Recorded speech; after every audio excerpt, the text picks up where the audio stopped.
पढ़े रहो investment philosophy में पैसा कैसे बनता है।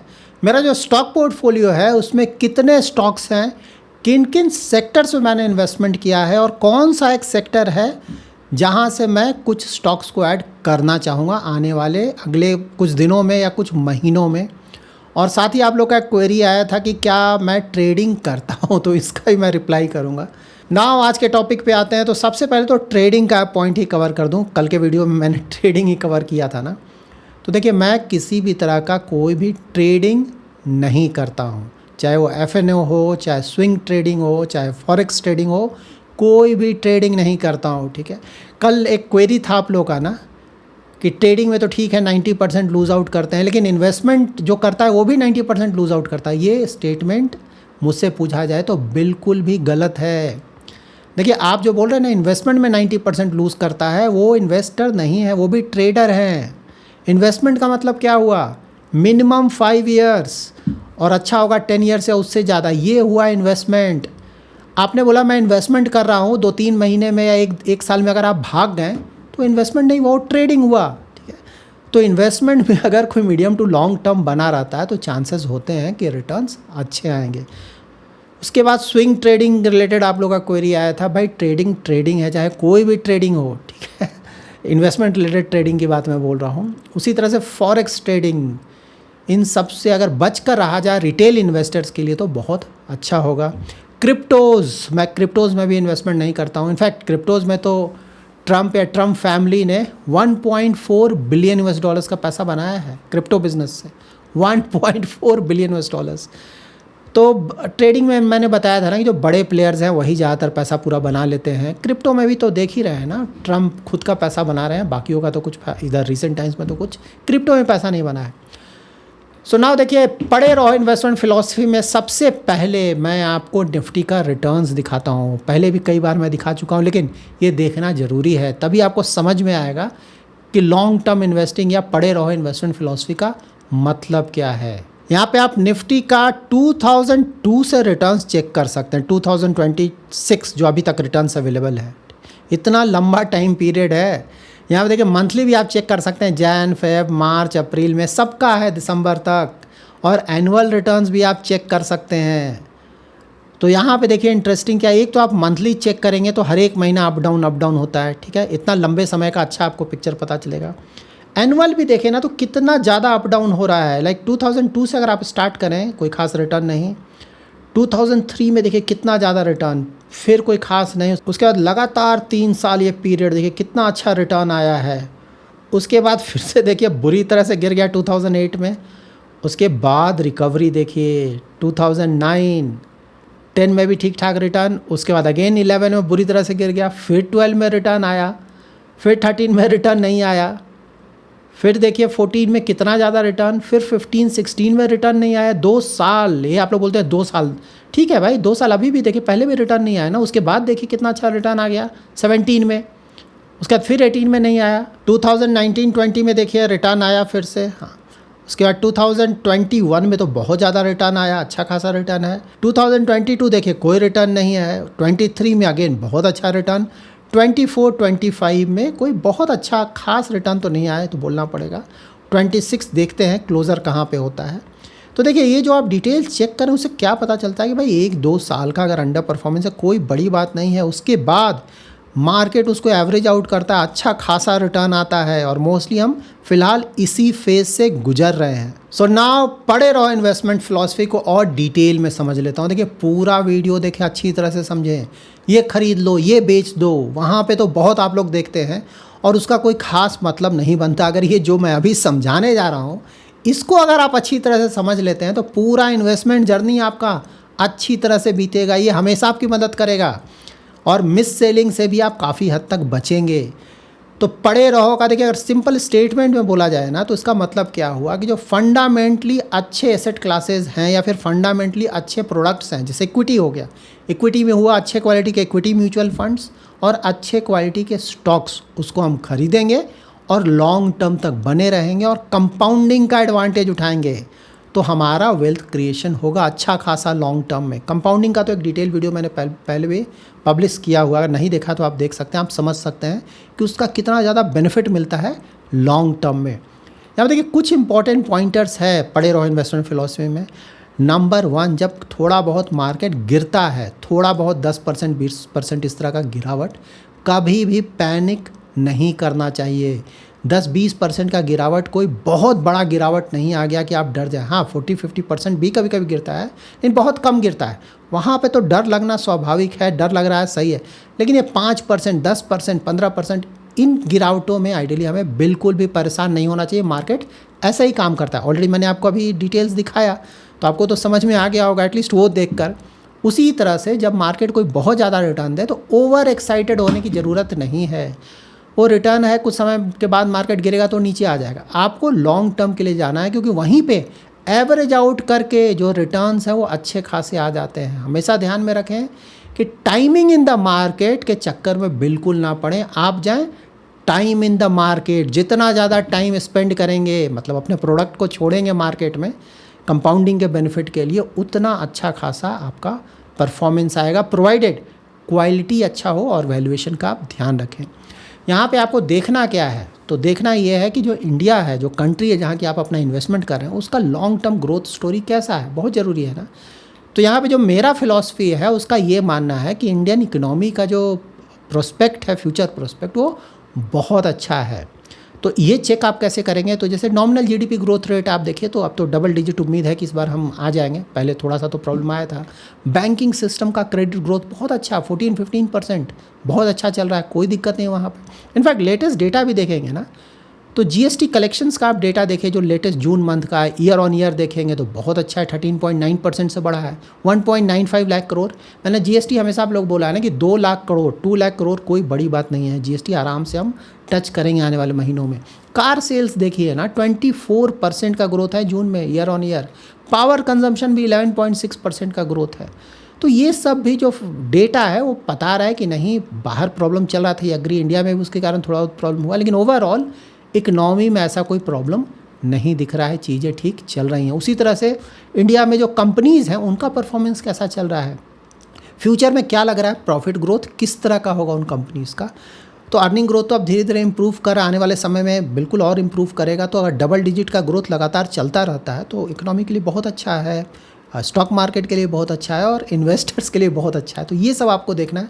इक्विटी ओनरशिप बेस्ट तरीका है ग्रोथ में पार्टिसिपेट करने का। इक्विटी ओनरशिप मतलब कि जब आप किसी स्टॉक में इन्वेस्ट करते हैं तो अगर छोटा हिस्सा आप खरीदते हैं ना, कुछ शेयर्स, तो आप उसके छोटे मालिक हैं, लेकिन मालिक आप भी हैं। वो जितना प्राइस ऊपर जाएगा आपको उसका बेनिफिट मिलेगा। अगर कोई डिविडेंड दिया जा रहा है वो डिविडेंड भी आपको मिलेगा। तो ये बहुत सही तरीका है ग्रोथ में पार्टिसिपेट करने का। और आपके लिए काम कौन कौन कर रहा है वहाँ पे ना, बड़ी बड़ी कंपनीज़ में आप इन्वेस्ट करें, उसका मालिक आपके लिए बेचारा दिन भर रात भर काम कर रहा है। वहाँ पे जो बड़े बड़े एग्जीक्यूटिव्स हैं, लोग की करोड़ों में सैलरी कमाते हैं ना, तो वो आपके लिए काम करें, मतलब कंपनी के लिए काम करें। आपका कंपनी में पैसा है, कंपनी जितना ज़्यादा ग्रो करेगा आपका भी तो पैसा ग्रो करेगा। इस तरह से इसको देखें। शॉर्ट टर्म 100% लक होता है, शॉर्ट टर्म के चक्कर में कभी ना पड़ें, लॉन्ग टर्म के लिए जाएं, क्योंकि फंडामेंटल्स वहीं काम करता है। Medium to long term, medium term 5 to 10 years, long term more than 10 years. देखिए असल पैसा कंपाउंडिंग से ही बनेगा, लॉन्ग टर्म, इसीलिए मैं अक्सर बोलता हूँ कंपाउंडिंग वही है आपका मेन। इन्वेस्ट करते रहिए। मार्केट थोड़ा ऊपर है तो थोड़ा थोड़ा अमाउंट इन्वेस्ट करें, मार्केट नीचे है तो बड़ा बड़ा अमाउंट इन्वेस्ट करें, बहुत ज़्यादा गिर जाए तब तो बहुत बड़ा पैसा इन्वेस्ट करें, ये हमेशा ध्यान में रखें। और जो भी रिटर्न आ रहा है ट्राई करें कि उस रिटर्न्स को री इन्वेस्ट कर दें, अपने पास नहीं लें, उससे कंपाउंडिंग खत्म होगा। जितना ज़्यादा पैसा आपका इन्वेस्टेड है, कंपाउंडिंग का फ़ायदा उतना आपको मिलेगा। और इन्वेस्ट करते जाएं, उसको छोड़ते जाएं, ठीक है। यहाँ पे आपको पेशेंस के साथ काम करना है, प्रेडिक्शन के चक्कर में नहीं जाना है, गिर जाएगा ऊपर नीचे, ये सब स्टॉक मार्केट में ऐसे ही काम करता है। कौन सी बड़ी बात है अगर गिर गया तो, या फिर ऊपर चला गया तो कौन सी बड़ी बात है। स्टॉक मार्केट ऐसे ही, हमें लॉन्ग टर्म में एवरेज आउट करके अच्छे खासे रिटर्न्स यहाँ से जनरेट करना है। अगर स्टॉक्स में इन्वेस्ट करते हैं तो प्राइस के चक्कर में ज़्यादा ना पड़ें, बिजनेस क्वालिटी देखें, कंपनी का फंडामेंटल्स देखें, मैनेजमेंट का क्वालिटी देखें कि लॉन्ग टर्म सस्टेनेबल एडवांटेज है कि नहीं वहाँ पे, जिसे मोट बोलते हैं। सिर्फ कॉम्पिटिटिव एडवांटेज नहीं, long term sustainable. Competitive advantage तो ठीक है भाई, अगर थोड़ा बहुत है, पता चला कुछ सालों में ख़त्म हो, ऐसा देखें कि आने वाले कई सालों तक उसका फ़ायदा कंपनी को मिले। और long term growth potential, earning growth potential, that is profit growth potential है कि नहीं। सेल्स ग्रोथ कैसा चल रहा है, प्रॉफिट ग्रोथ कैसा चल रहा है, आरओई आरओसी कैसा चल रहा है, आरओए कैसा चल रहा है, डेट टू इक्विटी कितना ज़्यादा है, वैल्यूएशन चेक करें, पी रेशियो चेक करें वैल्यूएशन में। अगर फाइनेंशियल सर्विसेज रिलेटेड है तो पीवी रेशियो भी जरूर चेक करें कि कैसा, ये सब चेक करके डिसीजन लें। किसी के बोल देने से इन्वेस्टमेंट, आपका हार्ड एंड मनी हमेशा ध्यान में रखें। किसी ने कुछ बोल दिया, सुनकर इन्वेस्ट कर दिया, प्रॉब्लम हुआ तो बोला सब खराब है। सब खराब नहीं, आपकी गलती है ना, आपने खुद का दिमाग ही नहीं लगाया, आपने किसी और का दिमाग का सुनकर खुद का हार्ड एंड मनी लगा दिया। तो ये सब सोच समझ कर जाएं। देखिए, कोई भी इन्वेस्टमेंट डिसीजन लेने जाएं तो खुद का रिसर्च ज़रूर करें, और नहीं पता है तो अपना इन्वेस्टमेंट नॉलेज बढ़ाएं, ठीक है। क्वालिटी ज़रूर चेक करें। यहाँ पे आपको ध्यान क्या रखना है, ब्रेकिंग न्यूज़ ना, social media, TV market predictions, rumours, इन चक्कर में बिल्कुल ना जाएं, ठीक है। खुद का थोड़ा बहुत दिमाग ज़रूर लगाएं और लॉन्ग टर्म के लिए जाएं। देखिए, मार्केट करेक्शन जब भी हो तो उसे अपॉर्चुनिटी की तरह लिया जाता है। मैंने कई बार आप लोग को बताया है ना कि अगर मार्केट गिर रहा है और आप इन्वेस्टमेंट कर रहे हैं या फिर पैसा है इन्वेस्टमेंट के लिए, तो आपको वहाँ पे खुश होना चाहिए, रोना धोना नहीं है। वो खुशी की बात है ना। मार्केट गिर रहा है, आप सस्ते रेट पे इन्वेस्टमेंट करेंगे, जितना ज़्यादा गिरेगा उतना ज़्यादा अगर आप इन्वेस्टमेंट करेंगे तो लॉन्ग टर्म में उसके कारण आपके रिटर्न्स बढ़कर आएंगे। बस ध्यान ये रखना है, स्पेकुलेशन के चक्कर में बिल्कुल ना पड़ना, ठीक है। उसका ये मतलब हुआ ना कि भाई आज मार्केट नीचे, या फिर 1 मिनट के मार्केट ऊपर चला जाएगा, ये स्टॉक ऊपर चला जाएगा, ये नीचे, इन चक्करों में बिल्कुल ना पड़ें, ठीक है। इन्वेस्टिंग का मतलब यही हुआ कि अच्छा क्वालिटी और लॉन्ग टर्म, और स्पेकुलेशन, ट्रेडिंग, ये सब किया, short term price movement. Retail investors को इन चक्करों में बिल्कुल भी नहीं पड़ना चाहिए।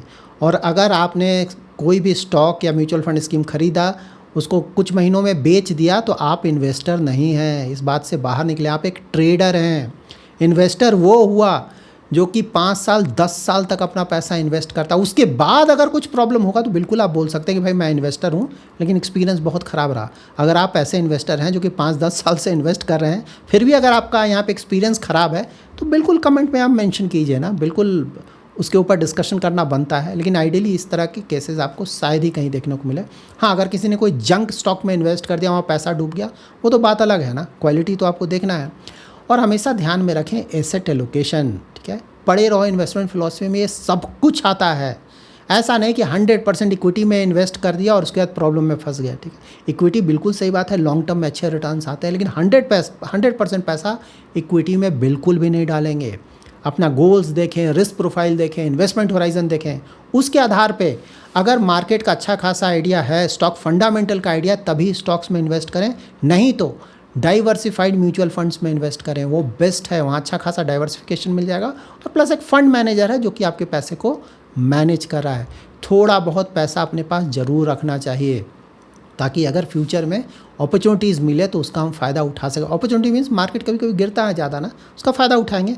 उसी तरह से डेट या फिर गोल्ड, डेट में तो ऑफकोर्स थोड़ा बहुत रखना चाहिए, थोड़ा बहुत अगर चाहें लॉन्ग टर्म डाइवर्सिफिकेशन के लिए तो गोल्ड में भी रख सकते हैं। पूरा पैसा इक्विटी में कभी नहीं रखें। हमेशा याद रखें, जो पेशेंस है मार्केट में, और एक एक्टिविटी हमेशा आप एक्टिव, कुछ ना बाय सेल ना, रातों रात में कुछ, मतलब सुबह में, रात में तो खैर मार्केट बंद ही रहता है जब भी मार्केट खुला रहेगा तो बाय सेल करके मैं कुछ ज़्यादा पैसा बना लूँगा, ये सब चक्करों में ना पड़े, पेशेंस के साथ जाएं। अब मैं अपने इन्वेस्टमेंट के बारे में थोड़ा आपको बता देता हूँ। तो देखिए, मैं डायरेक्ट स्टॉक्स में भी इन्वेस्ट करता हूँ और म्यूचुअल फंड्स में भी इन्वेस्ट करता हूँ। म्यूचुअल फंड्स में फ़िलहाल सिर्फ SIP होता है, फ़िलहाल के लिए सिर्फ SIP है, एवरी मंथ थोड़ा SIP जाता है। स्टॉक्स में मैं जब भी अपॉर्चुनिटी देखता हूँ कि किसी स्टॉक में मतलब वैल्यूएशन ठीक ठाक है या थोड़ा ज़्यादा गिरा है, तो वहाँ पे मैं थोड़ा थोड़ा इन्वेस्ट स्टैगर्ड मैनर पे करते रहता हूँ। किन किन सेक्टर्स में एक्सपोजर है मेरा, देखिए नंबर ऑफ़ स्टॉक्स फ़िलहाल मेरे पोर्टफोलियो में 12 है, 1 to 12 स्टॉक्स है। तो defence, power equipments, cooling, financials में बैंक और NBFC नहीं है, इसके अलावा स्टॉक्स है। AI रिलेटेड स्टॉक है, रिन्यूएबल एनर्जी है, होटल का एक स्टॉक है, IT का एक मिड कैप है जो कि ऑलरेडी मैंने आपको कल भी बताया था, और इंफ्रा रिलेटेड भी एक स्टॉक है। तो इतने सारे सेक्टर्स को मैंने कवर किया है पोर्टफोलियो में। सारे सेक्टर्स ऐसे हैं जो कि बिल्कुल फ्यूचर में हम एक्सपेक्ट कर सकते हैं कि काफ़ी अच्छा परफॉर्मेंस रहेगा। एक सेक्टर जहाँ एक स्टॉक या 2 स्टॉक मैं ऐड करना चाहूँगा आने वाले दिनों में या महीनों में, वो होगा फार्मा। देखिए फार्मा में क्या हो रहा है ना, फार्मा तो हम जेनरिक्स में बहुत आगे हैं, आप लोग हमेशा सुनते होंगे ना, लेकिन हम यहाँ कुछ कंपनीज ऐसी हैं ना जो कि जेनरिक्स से आगे बढ़कर इनोवेशन में जा रही हैं। तो अगर इंडियन कंपनीज इनोवेशन में अच्छा कर पाती हैं तो वहाँ पे जो मार्जिन्स होगा ना बहुत बढ़कर आएगा।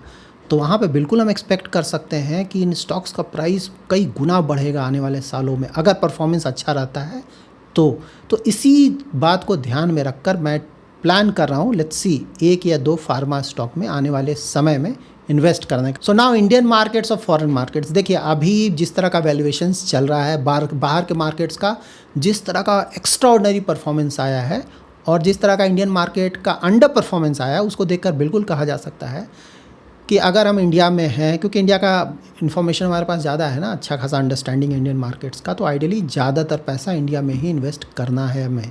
फ़िलहाल मैं तो यही फॉलो कर रहा हूँ इंडिया में ही, लेकिन हाँ बाहर के मार्केट्स में भी थोड़ा बहुत एक्सपोजर होना चाहिए। फ़िलहाल अगर मेरा ब्रेकअप देखेंगे ना तो इंडियन मार्केट्स में रफली मैं बता रहा हूँ 80% के स्टॉक्स की बात बोल रहा हूँ, 80% के आसपास, और बाहर 20% के आसपास का एक्सपोजर है।